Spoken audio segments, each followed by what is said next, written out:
I figured I would show you guys how we're getting up a tree this year. I bought some wild edge steps, and I have not been disappointed with these wild edge steps. I did put some fleece on the outside of my wild edge bag. It just makes it a little bit quieter when you're hitting limbs and stuff with it. I also extended a little bit and opened up the bottom, put some bungee cord on the bottom. That way when I'm getting ready to go up the tree, I can just pull all these out. That way they're not knotted up and they don't get tangled. It makes it a little easier when you're going up the tree. I did put a buckle on my strap, although I don't use it that much. But this is how I go up the tree with these wild edge steps in a bag. I'll just kind of keep them off on the left side. I'm right-handed, and I can pull them out one at a time, and they don't get, you know, tangled up now that I got that opening on the bag. That's just a modification I did. All right, so I'd start, and I like to keep mine about just under chest height when I'm using a nader. If I use a swader also, I'll come up to maybe right above chest height. But you got to make sure and be in front of the leg right there when you go around the tree. Just put it against the tree like that, whip it around, go underneath in front of this leg. So I'm going to come up and then put one twist in it, just like that. And I'm going to go down behind the rope, put a little slack in it, and go around that leg, that right hand leg, and then pull it tight.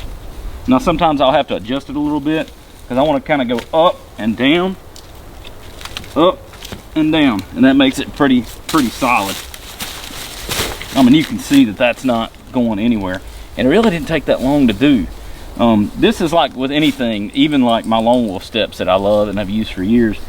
It takes a little practice to get good at it. You're not going to be good at it the first time you do it, but I would highly recommend practicing a lot, because in the dark, try not to make a bunch of noise, no wind out, set up close to a buck's bed or something. You don't want to be making a bunch of noise. This is actually my swader. So this hangs from a bungee cord, but my swader would come down, go around my left foot, pull it down tight where it doesn't move when you're up in the tree, and I would come up and clip it around the wild edge step. And it works a lot better if you've got this thing pretty level. If you've got it cockeyed, it'll pull to one side like that. But anyways, when you stand up with the swader, you have to put your lineman's belt around the tree.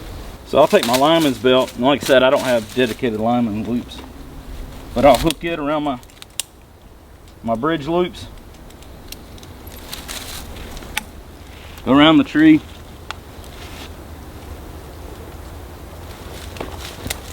hook it underneath my bridge, and you might have to adjust it a little bit. I'll come up and just kick off from the tree.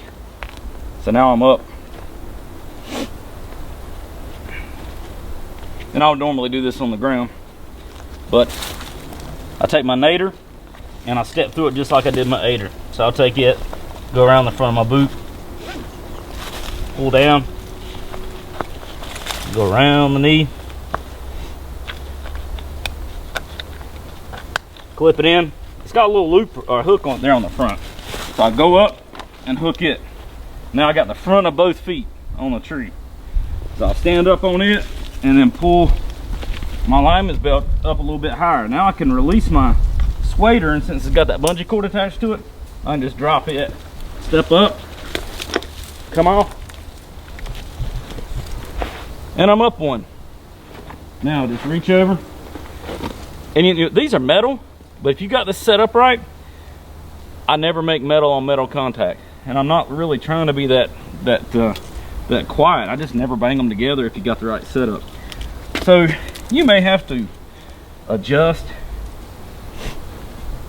When I get up here, sometimes I'll not feel comfortable, and I'll pull my lineman's belt a little bit tighter, loosen it up. Not a big deal. Sometimes it takes a little time though. So again, underneath here, just under chest height for me.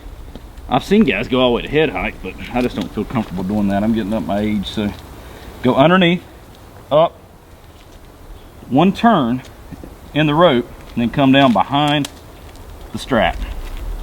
Go around that leg, pull it tight, and then you want to go up with it and over. Now that was a little bit loose, So about every other one, I'll have to loosen up just a hair.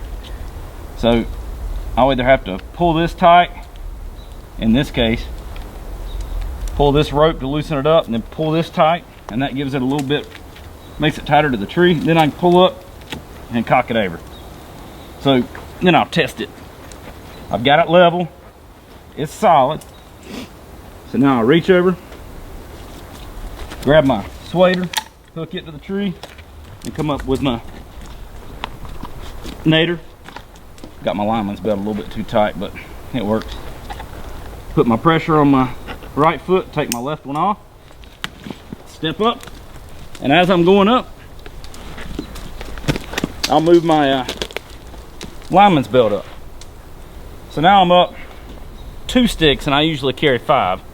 I'm guessing here, I'm probably 7 feet off the ground at the bottom of my feet, but I'm not gonna go all the way up the tree. But I can get, with my Predator platform and 5 of these wild edge steps, I can get 20 feet comfortably without really stretching too much. I could have gotten these a little higher if I was going way back in the middle of nowhere and didn't want to carry that 1 pound for an extra wild edge step. Made a big difference to me. You know, I might stretch them out a little bit farther. So I really love them. I think my brother's gonna pick up a set too. I'll probably get a set for my son. They're really my preferred way to get up and down a tree now.